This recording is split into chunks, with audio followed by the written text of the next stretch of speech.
And a few weeks ago, we talked about how Intel was putting a focus on higher margin processors, and we were speculating as to what that might mean for our mini PCs, and it looks like we're starting to see what the impact is. Back in November, there was a chip shortage of Gemini Lake processors that is still going on right now. That's part of the reason why we're seeing some mini PCs cost a little bit more than they used to. That Pepper Jobs PC, for example, starts at $300.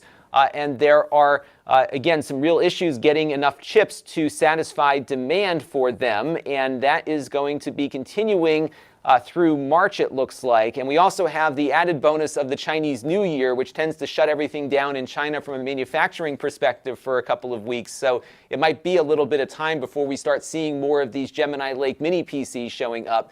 And I think the problem for Intel is that they have a chip now that doesn't cost all that much money, but is very functional and very capable for all the things that a casual user might do. So they play video back just fine, as we saw. You can do some light video editing on them if you don't mind waiting for the transcoding to take a while.